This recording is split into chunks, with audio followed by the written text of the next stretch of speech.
State of Decay é o jogo que mais marcou durante minha vida. Foi um dos primeiros jogos que eu conheci. Provavelmente um dos jogos, se não o jogo que mais joguei na minha vida. Com certeza será um prazer para mim trazer essa história para vocês. Estamos na pele de Marcus Campbell, um trabalhador de escritório que saiu de férias com seu amigo Ed, para passar um tempo no lago no Monte Tanner. O que não esperávamos é que enquanto pescávamos, o mundo entraria em colapso e a sociedade que conhecíamos chegaria ao fim. Ao retornar da viagem de pesca e voltar à reserva no Monte Tanner, a dupla de amigos é surpreendida por um grupo enlouquecido. Ambos se equipam com um pedaço de madeira que encontram e enfrentam seus agressores.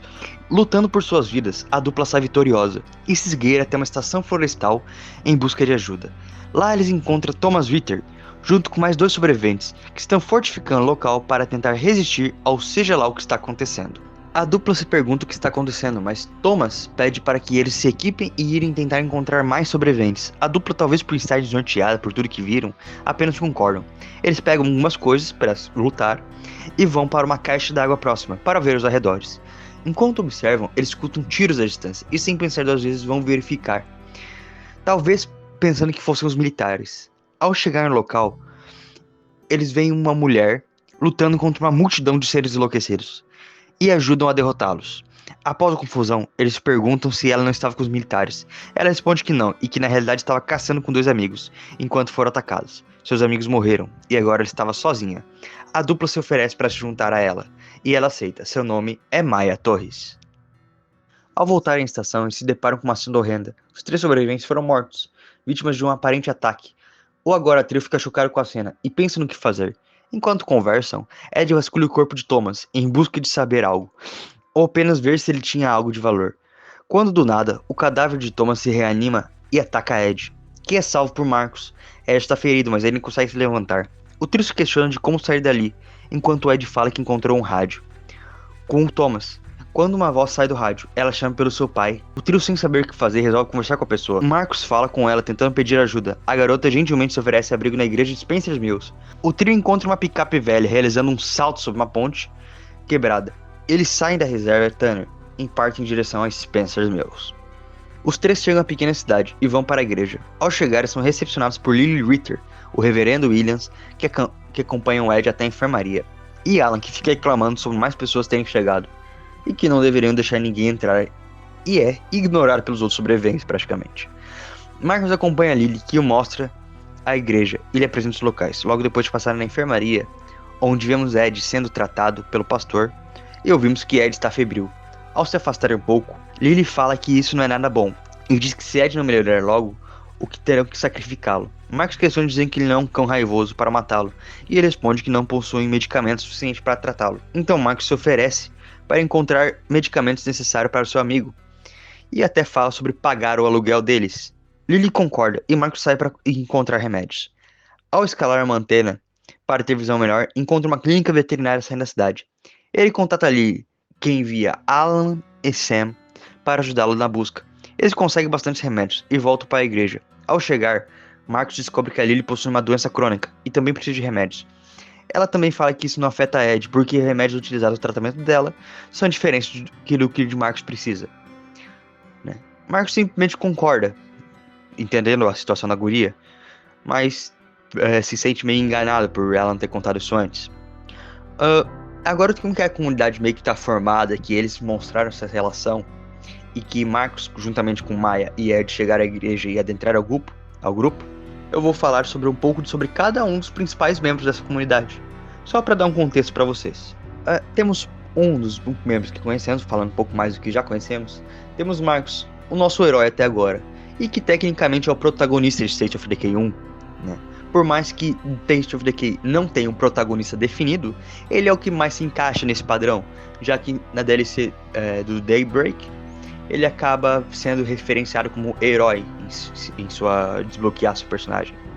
Nós também temos Ed, o amigo de Marcus, e é considerado o piadista local, né, como se fosse um bobo. Temos a Maya, que é uma ex-militar que veio junto com a dupla de amigos e que foi resgatada lá no Monte Tanner. Temos o reverendo Williams, que é o pastor e pregador da igreja de Spencer Mills. Sam, que atua meio que como se fosse a cozinheira, né? Aparentemente ela já frequentava a igreja, pedia ajuda na igreja, essas coisas. Sendo uma casca grossa, assim, meio como se fosse uma jovem alternativa. Temos o Alan, que é um guarda florestal ranzinza. Ele sempre fica reclamando quando o Marcos e o Ed chegaram. Ele ficou discutindo com a Lily sobre não deixar ninguém entrar por causa de suprimentos, blá blá blá blá blá. Ele é meio que aquele personagem mais casca grossa, né? Um personagem mais ranzinza mesmo. E também temos o Jacob, o irmão da Lily, que até agora, até este momento, não teríamos conhecido, mas conheceremos mais pra frente.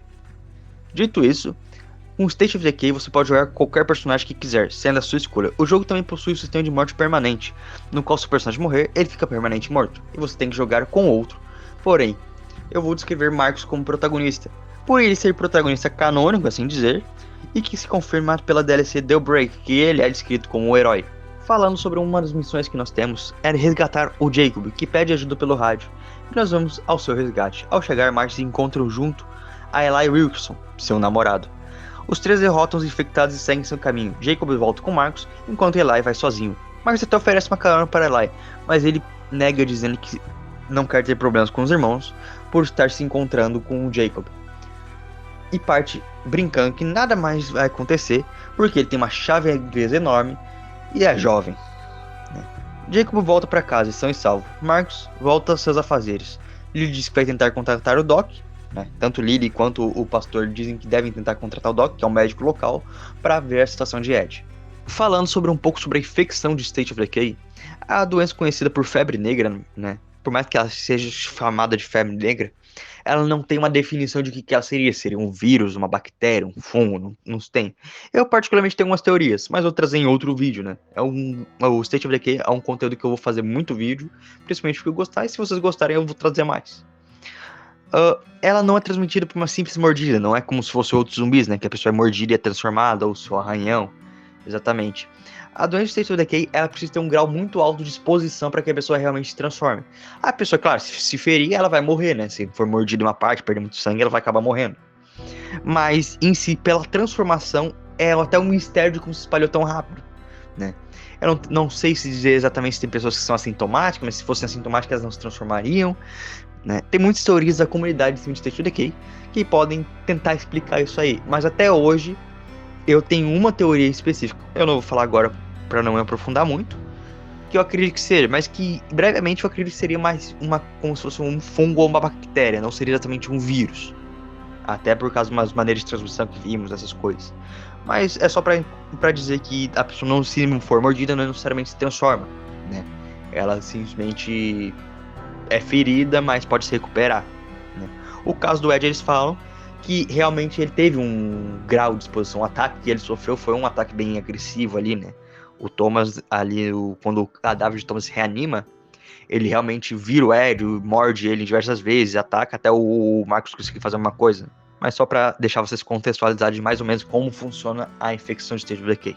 Voltando aos nossos heróis, a Lily consegue contatar o Doc, descobre que ele tá na fazenda dos Wilkersons, Os Wilkersons são meio que uma gangue de caipiras da região, Eles são meio que aquele pessoal mais isolado, que são vistos como criminosos, e eles são mesmo, A história dos Wilkersons são exploradas mais no segundo jogo, tanto da DLC Heartlands quanto do segundo jogo em si.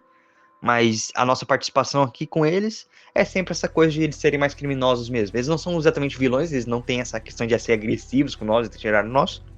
Nós até podemos fazer mais pra frente algumas missões com ele que vão melhorar nossos relacionamentos e até desbloquear algumas atividades. Por exemplo, que um dos personagens que vai ser o Mickey Wilkerson, ele vai meio que dar cobertura com a gente com o rifle à distância, e ele é bem útil, na verdade. Mas isso daí eu falo depois. Ao chegar na fazenda, nós somos surpreendidos e recebidos pelo Job e o Mickey Wilkerson, Eles ali, o Mickey ele já tá meio bêbado, por causa que nós descobrimos mais pra frente que o irmão dele tinha se ferido, o Eli, Ele ficou muito ferido, a gente não conseguiu chegar em casa por muito pouco, e o Doc tava tratando ele no andar de cima, O Mickey fica falando pra gente ir embora, que devia matar a gente, blá blá blá blá blá. Mas daí o Job, que é meio que o mais inteligente ali dos dois, ele pega e diz que é melhor a gente utilizar a nossa ajuda do que simplesmente amarrar e usar como isca, Então nós enfrentamos uma batalha, por causa que tinha uma horda em direção à fazenda, uma grande horda. Até nós temos alguns novos inimigos apresentados pra nós, como por exemplo o que é o Juggernaut, Na época ele foi traduzido como um grandalhão, que é um zumbi gigante. E até, na verdade, os Juggernauts inicialmente eram de uma fazenda que os Wilkersons conheciam, mas mais pra frente descobrimos que eles também são uma mutação, né? Não são só pessoas muito grandes. Eles realmente tinham sofrido uma mutação que fez eles se tornarem esses tanques de guerra ambulante, praticamente. Nós conseguimos lutar e defender a fazenda, e descobrimos que no andar de cima estava o Doc juntamente com o Eli Wilkerson, né, que estava deitado inconsciente já. O Doc fala que infelizmente não tem mais jeito, ele realmente foi muito ferido, e que o máximo que podemos fazer é dar misericórdia a ele, no caso, dar um tiro de misericórdia para evitar que ele se transforme. O Job e o Mickey ficam extremamente arrasados, né, por causa que eles realmente se importavam com o irmão muito, e mais pra frente também descobrimos que eles eram cientes dessa questão do irmão ser gay, né, sabiam sobre o relacionamento dele com o Jacob. E é até interessante ver que eles realmente se importavam muito, eles ficam muito abalados. O Job, que é sempre visto como um cara frio, ele, na verdade ele é descrito como um cara frio, ele fica muito triste, ele demonstra ali na cena. E o Mickey, que diz que não deveriam fazer isso, temos que dar um enterro digno para ele. E vendo a situação dos irmãos, nós nos oferecemos para dar esse golpe de misericórdia no Eli. E é o que fazemos posteriormente. Depois de tirar o Eli de sofrimento, eu e o Doc voltamos para a igreja, e o Doc vai lá para a enfermaria e libera o Ed tranquilamente, né, dizendo que ele já teve uma melhora, dá mais alguns medicamentos e que vai ficar acompanhando o caso, mas que ele já tá bom para prosseguir, né, para se mover, essas coisas. E aí que também desbloqueamos o Ed como personagem jogável, né? Ele se recupera e ele fica ali com a jogabilidade disponível. Após um tempo vasculhando, ajudando os outros, né, saqueando outros locais para juntar recursos para sobreviver, nós temos uma boa notícia, talvez. Os militares foram avistados nas proximidades. E a Maya, por ser uma ex-militar, vai até o local para tentar contatá-los e ver se podemos ser resgatados, sair dessa situação toda, já que o vale está meio que isolado. Ao chegar os militares que estão numa casa próxima à região, ela encontra o sargento Eric Tan, que é um antigo amigo, né? Ela conheceu quando serviu o exército e lutou no Afeganistão. Eles conversam um pouco e ela até fala que está surpresa de ver ele parado, sem fazer nada ali para ajudar outras pessoas. E o Eric, ele argumenta que está recebendo ordens superiores, que a comandante não é exatamente a pessoa que está mais colaborando com tudo isso, que ali quem está no momento sendo a comandante, né, oficial que manda em todo mundo, é a comandante Montressor, que ela até reaparece como agente da Garra Vermelha lá no State of Decay 2. O Eric até disse que seria bom a Maya ficar em casa, né, dar algumas dicas ali de ficar isolada e não sair, já que os militares estão meio que agindo como se fosse uma força da lei, né? Eles estão ali para combater mais essas coisas de saques, caos, essas coisas. E até mais pra frente nós conseguimos ouvir umas comunicações dele pelo rádio. Muitas coisas são transmitidas pelo rádio em si. Eles até falam sobre que são militares armados, que não podem forçar os militares a ajudar as pessoas e que vão agir como forças da lei, né? Eles não são ali heróis, digamos assim. Isso neste momento do jogo. A Maya meio que vai pra casa depois de falar com o Eric e dá essa notícia, né? Que os militares não vão nos resgatar, estamos por nossa conta própria. Mas alguns dias se passam e como Spencer Mill é pequena, com o tempo todo mundo meio que se reúne e os recursos vão cada vez ficando mais escassos, né? Tendo que cada vez ir mais longe. Então Jacob fala que está na hora de os mudarem para ir para outro lugar e até recomenda Marshall como uma nova cidade que eles podem ir para encontrar mais coisas e morar, né? Já que Marshall era uma cidade ali do Vale de Trumbull, que é onde se passa o jogo, eu acho que eu não tinha falado até agora. E que é uma cidade maior que Spencer Mill. Spencer Mills é uma cidade bem pequena, realmente, eu acho que são poucas quadras de distância. É meio que como se fosse um tamanho de um bairro aqui, que é a maior parte menor que muitos bairros, né, dependendo de onde você mora. A Lily fica meio hesitante ainda, por causa que ela não sabe o que aconteceu com o Thomas, né, até agora, nesse momento. Ela não sabia o que tinha acontecido. E até pergunta pro Jacob, né, o que tinha acontecido com o pai deles, pra saber onde é que ele tinha ido. E ele fala que na última vez que tinha visto ele estava indo procurar sobreviventes e recursos lá no Mount Tanner, na reserva de Mount Tanner. A Lily, nessa vez, só se vira pra gente perguntar, tá, e aí? Meu pai, cadê? E o Marcos aí não tem mais como esconder, né? Ele fala, o teu pai ajudou a gente, mas acabou morrendo no processo. Ela meio que já sabia, ela já tinha a sensação que ele já não estava mais vivo, mas fica feliz que a gente agora tenha contado pra ela que confirmaram que o pai dela não tá ali meio que vagando pra um zumbi, que por mais que tenha morrido, não tá vagando, né? Então é um infectado ali. E fica feliz de saber que o pai dela realmente está descansando. Ela também pede pra gente, caso puder, né? É uma missão bem interessante, na verdade, que o Stacy torna um monumento, digamos assim, de State of Decay 2 mais pra frente. Buscar um relógio de brinquedo que ela tinha presenteado ao pai dela. O Marcos, comovido pela situação, vai atrás do relógio, né? Ele volta até lá a reserva, volta à estação florestal. Agora a estação florestal estava tomada por uma infestação, uma horda. Mas o Marcos limpa a horda, pega o relógio e volta para entregar para ela. Agora, meio que tendo essa missão cumprida, eles podem seguir em frente, né? Podem ir para Marshall. E é o que é isso que a gente faz.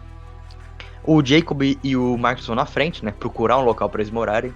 E o Jacob até mostra uma casa bem interessante. Marshall tem muitos locais para base, né? Nós temos um bar, por exemplo, nós temos um grande galpão, mas normalmente a maioria das pessoas escolhe a casa. E eu também considero a casa uma boa, já que é o Jacob apresentar ela para nós. E é ali que tem uma cena muito interessante, né? Lembra que eu falei dos infectados, né? Da pessoa de se tornar infectada? Esses são os poucos momentos que nós vimos realmente uma pessoa morrer e virar infectado. Quando o Jacob e Marcos entram na casa para averiguar a situação, um sobrevivente sai lá de dentro, muito ferido, muito fraco, dizendo que já não tá vendo, né? Ele até confunde o Jacob e o Marcos com amigos dele, né? Fala o nome deles, ele vendo quem é que tava ali, perguntando. E antes disso, ele acaba dando, no meio dessa conversa, ele dá o último suspiro, né? Ele morre ali e se levanta como infectado, cabendo a Marcos e Jacob finalizarem ele. O Jacob até fala que nunca viu algo parecido, né? Não viu esse tipo de ação, algo terrível assim. É muito difícil, né, ver uma transformação em si. As transformações, elas ficaram mais pro State of Decay 2, eu acho, que quando a pessoa não morre sendo estraçalhada, daí acaba que o personagem meio que volta à vida. Mas essa questão da infecção é muito interessante, né? E essa é uma parte que nós vimos uma transformação. Nós acabamos, pelo menos eu considero que caso eles fossem se mudar, eles seriam para casa realmente como canônico. Talvez eles se mudem mais para frente, mas isso aí não é exatamente uma coisa muito importante, mas eu vou lidar com uma casa com uma cena canônica. Aquela também tem uma biblioteca, ela é bem grande, é meio aconchegante também, que é importante. E parece ser mais fácil de defender do que um grande galpão, por exemplo, né, que são essas duas opções apresentadas. E o bar é muito pequeno para o grupo que já temos. Após se instalarem na casa, né, se mudarem para Marshall definitivamente, todo o grupo, eles começam a ouvir uma transmissão pelo rádio, né, de um grupo chamado O Tribunal. O Tribunal, na verdade, ele é um grupo comandado por uma juíza. Tá oferecendo ajuda ali pro pessoal, ver qual é do pessoal ali, e oferece ajuda, né, tentando manter também uma ordem.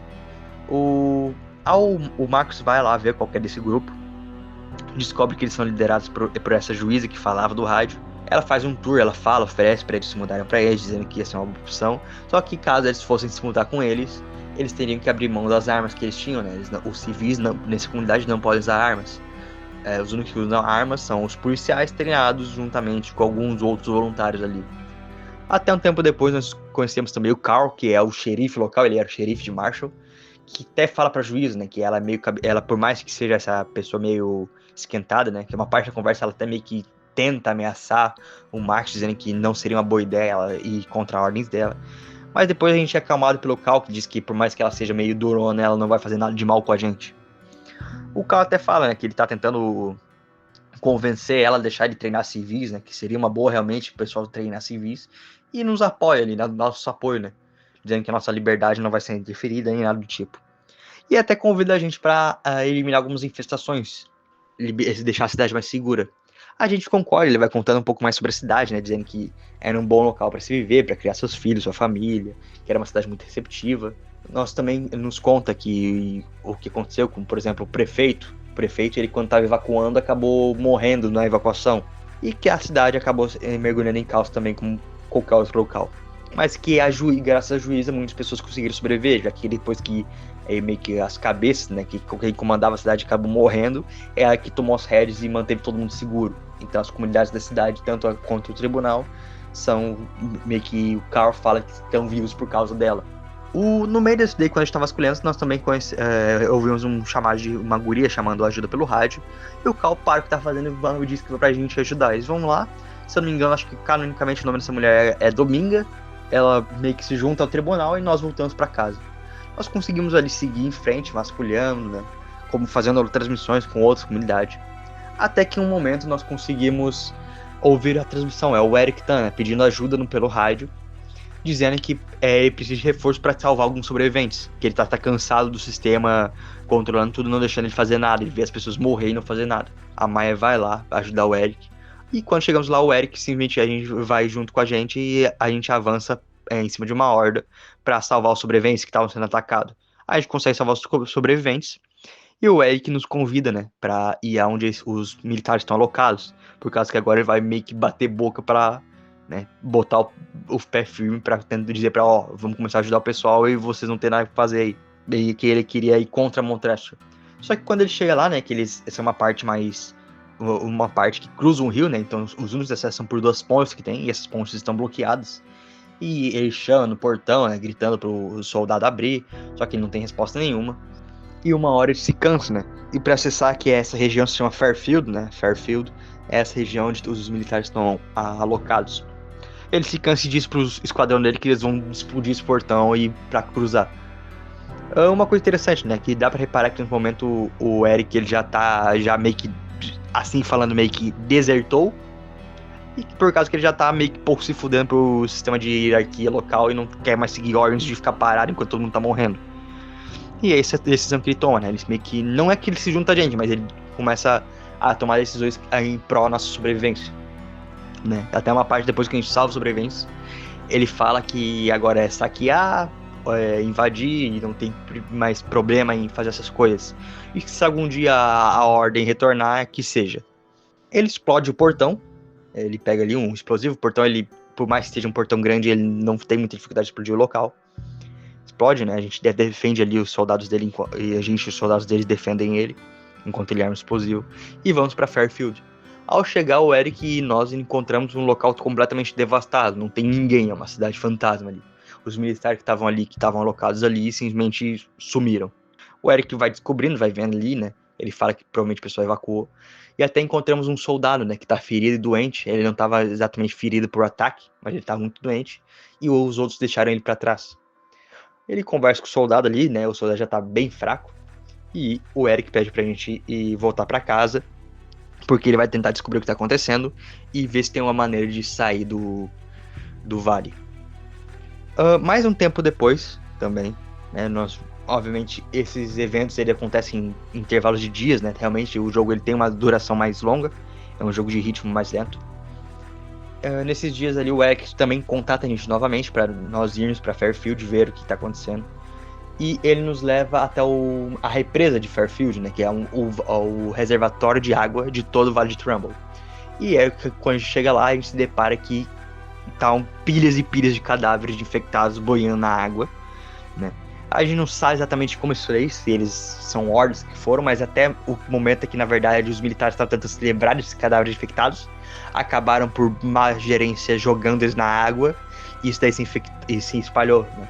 Então isso daí também explica o que aconteceu com aquele sobrevivente na casa, quando nós chegamos lá na casa onde íamos mudar, como é que ele teria se infectado, né? Foi tomando água contaminada. O Eric já disse pra nós, ó, não tem como a gente ficar no vale por enquanto, então vamos ter que sair. Só que o vale tá isolado e a gente vai ter que descobrir uma maneira de destruir aquele isolamento, né? E tem uma aí que quando tu vai na direção da saída do vale, é uma muralha que tem, botaram meio que uma muralha gigantesca ali, porque o vale ele é todo cercado por montanhas, e bem nessa avenida onde saía do vale, isolaram a área. O Eric vai ver o que vai fazer, e que quando tiver uma ideia, nós vamos... ele vai entrar em contato e nós vamos sair desse vale. E nesse meio tempo em que o Eric procura uma maneira de tirar a gente do vale, né, abrir aquela passagem que tem na saída do vale, nós temos outras missões que podem ser citadas. Como eu me foquei muito na história principal, a história dos sobreviventes da comunidade em si, eu vou falar agora de outras missões que ocorrem durante a história, em que vale a pena ser citadas. Eu gostaria de citar uma missão que é uma missão romântica até, que é a missão entre o romance da Becca e do Quentin, né? A Becca é a líder de uma outra comunidade que tem ali as proximidades de Marshall. Ela não fica exatamente dentro da cidade, mas fica num galpão, sair da cidade ali, uma loja de jardinagem, na verdade, que fica perto do galpão, em que ela tem o grupo dela que estão sobrevivendo ali. E nisso nós ajudamos ela por um tempo, e até ajudamos ela a construir uma torre de vigia na comunidade dela ali, para se defenderem. Mas a missão que eu quero citar é a missão do romance, em que o Quentin e a Becca meio que estão namorando ali, iniciando um namoro. E a Becca não é exatamente a pessoa mais amável do mundo, não é a pessoa mais fácil de lidar. Mas, porém, como o Quentin gosta muito dela, eles meio que entram ali, né? Num romance.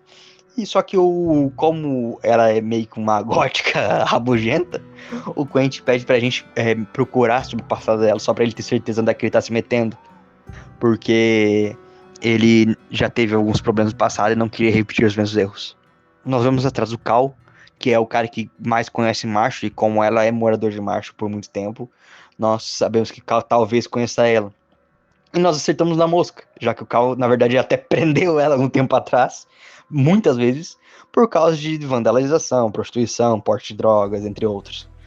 Mas ele diz que ela meio que se reabilitou e que talvez, caso ela saiba disso, na verdade ela tinha outro nome, agora, que não era Becca, né? Becca ela adotou depois com esse nome, para se livrar desse passado dela.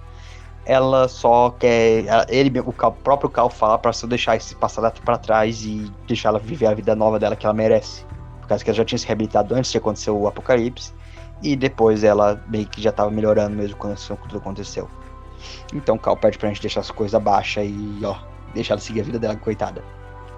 Nós voltamos pro Quentin, daí nós temos as opções de ou contar sobre o passado dela, ou falar, seguir o conselho do Cal e deixar quieto. Eu particularmente sempre escolho, e imagino que a escolha mais correta, na verdade, a escolha canônica seria deixar tudo quieto. Por causa que daí o Quentin não vai ter dúvidas contra ela e vão poder seguir esse romance, já que a Becca já tava se abrindo um pouco mais também, né? Já tava sendo mais...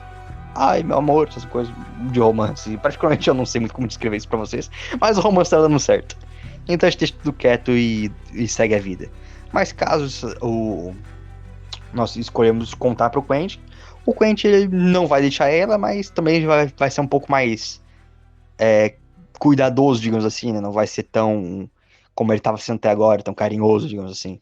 E isso é uma missão bem interessante. Outra missão que vale a pena citar é a missão da invasão ao tribunal, que é nós vamos solicitar nossa ajuda para defender o tribunal de ataque de hordas, que o tribunal está sendo atacado, eles pedem apoio pelo rádio, e nós vamos lá para ajudar eles.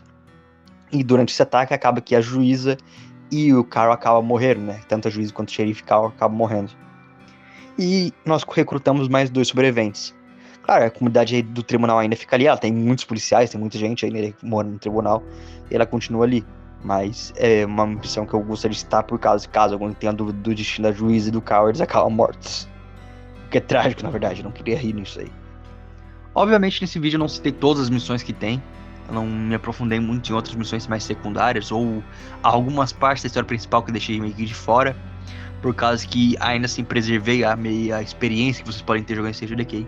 Mas uma coisa que eu gostaria de citar também é um momento bem tenso que tem dentro de State of Decay, que é o assassinato do pastor Williams, né?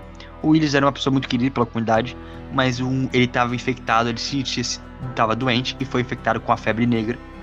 E o Alan, meio que, como ele já era meio o cara que sempre estava sendo o primeiro para defender a comunidade, digamos assim, ele atirou no pastor Williams e acabou assassinando ele. O Alan também estava infectado com a febre negra, e sabendo a situação dos dois, né, tanto dele quanto do pastor, ele diz que seria o certo a se fazer, e pede pra gente dar o tiro de misericórdia dele também, o que a gente faz. Né? É uma coisa que eu gostaria de citar aí. E isso foi o momento, pelo menos na minha experiência, né, foi um dos momentos mais tensos de quando eu não sabia que isso ia acontecer. Foi um dos momentos mais tensos, porque ela se pegou muito de surpresa. Porque é bem difícil jogos em estilo State of Decay ter esse conflito de comunidade. Não foi exatamente o conflito. Quando o Alan fala, e a gente vê a situação, sabendo a situação que os dois meio que, por mais que estavam ali vivos e humanos, quando se pega a febre negra, é um caminho sem volta. E essa foi uma decisão do Alan de tentar livrar a comunidade de um mal maior, né? Ele mesmo fala que seria pior se ele se transformasse durante a noite e atacasse as outras pessoas. Não teria muito o que fazer. Então ele mata o pastor Williams e pede pra alguém dê o tiro de misericórdia nele. Depois de tudo isso acontecer, né, depois de ficarmos no vale fazendo mais missões, ajudarmos outras pessoas e uns dias se passarem, o Eric contata a gente, finalmente descobriu uma maneira da gente sair do vale. Ele pede nossa ajuda para invadir um arsenal, não um arsenal especificamente, mas um depósito de arsenal, né, que tinha os explosivos, que ele quer detonar a parede para sair dali. O único problema é que esse arsenal também era o local que eles botavam as pessoas mais infectadas de estágio avançado da infecção. Ou seja, tem uma grande horda nesse local que a gente precisa acabar antes de pegar o explosivo. A gente faz isso, é uma missão bem interessante, na verdade, por causa que é um grande galpão rodeado por containers, então tu tem que meio que, juntamente com os militares, né, cruzar esses containers ali, esse pátio com containers para chegar no galpão. E, pelo menos para quem não tem noção de como é o mapa, acaba meio que se tornando mais tenso. Mas como eu já joguei State of Decay 300 mil vezes, eu já sei aquele caminho de cor. Mas ainda assim é bem interessante citar essa parte, por causa que é uma missão que nós temos todas as aberrações juntos. Nós temos gritadores, selvagens, juggernauts, inchados, e nós estamos ali com os militares em si, né? Nós com os militares indo pegar esses explosivos. Nós pegamos os explosivos e o Eric disse pra avisar todo mundo que nós vamos finalmente sair do vale, assim partindo para a missão final do jogo, que é uma missão de defesa. Enquanto o Eric ele arma os explosivos, nós, conjuntamente a outros sobreviventes, nós pedimos apoio do Mike e pelo rádio, né? Caso a gente tenha o apoio deles por pedir. Tem 3 sobreviventes armados que se armam, vão lá ajudar a gente, da nossa própria comunidade, nós ali defendendo, e o próprio Eric armando explosivo. Realmente, eu acho essa missão bem épica, é um bom final, assim, a missão final é bem desenvolvida. Só que acontece um segundo, quando a gente derrumar os infectados, o Eric vai detonando os explosivos, pegando distância segura, ele aperta o detonador e descobre que o detonador tá com um problema. E pela quantidade de explosivo que ele precisava usar para detonar aquilo lá, a gente não vai ter que conseguir nula chance de ter outro detonador no vale para ele conseguir substituir. E ele diz que a única maneira de explodir aquela bomba é manualmente. Quando ele fala isso, a Lily até diz que talvez ela detone a bomba, porque como ela já tem uma doença crônica, ela precisa de uso contínuo de medicamento, talvez ela não dure muito, porque o medicamento que ela precisa é bem difícil de conseguir, de produzir, então é muito escasso. Só que o Eric diz que talvez se for uma corrida de quem morre primeiro, talvez ele ganhe, por causa que dá pra entender que ele tá infectado com a febre negra também.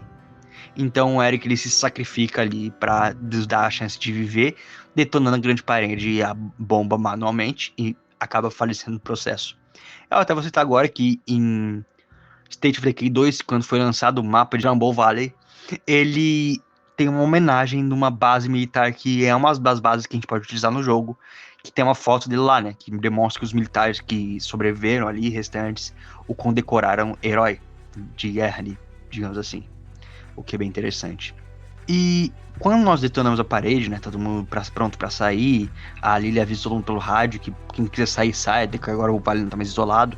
Nós vimos a grande avenida ali com veículos detonados, demonstrando que também o mundo lá fora foi afetado, não era uma coisa exclusiva do vale.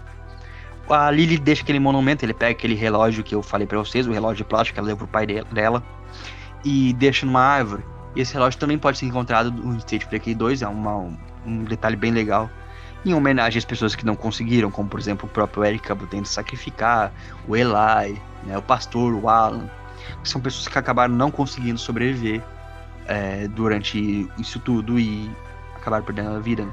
Outra pessoa que não sobreviveu também foi o próprio pai dela. E State of Decay não acaba com a história por aqui.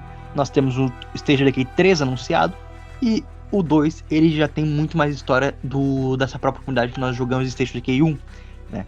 E no State of Decay 2 eles formam uma comunidade chamada A Rede, que é uma comunidade gigantesca que ajuda as pessoas em todo o local que precisam de ajuda para sobreviver. Inclusive nós podemos comercializar com eles, nós podemos ouvir as transmissões que eles fazem para nós. Nós sabemos que a Lily, ela tá bem, ela conseguiu sobreviver por muito tempo, mostrando que ela mesma estava errada em querer se sacrificar lá, por causa que as pessoas ajudaram ela a sobreviver. Claro, tendo algumas situações ali que, né, envolvem a doença dela, mas que são superadas, graças a Deus. E é isso, galera. Eu fiz esse vídeo pra vocês, eu deixei muita coisa de fora, então caso queiram jogar pra ver o que eu deixei de fora, fiquem à vontade. O jogo ele não é tão caro assim, e muitas vezes, caso você compra 2, você ganha um também. Ou espera uma promoçãozinha na Steam aí e compra, tem no Xbox também. É bem interessante. Agradeço a vocês que assistiram, caso tenham gostado, deixe seu like, deixe seu comentário mostrando alguma coisa que eu possa trazer. Vini, traz um vídeo de Lifeline, Vini, traz um vídeo de, sei lá, uma outra DLC de Daybreak, Heartlands também, eu quero fazer um vídeo sobre Heartlands, que é uma DLC de State of Decay 2, que fale mais sobre fale mais sobre o Vale de Trumbull, que aconteceu depois, e mostra outras coisas que não vou falar agora, para não dar spoiler, mas é isso aí, galera. Agradeço a sua visualização, deixe seu like, valeu, falou e fui!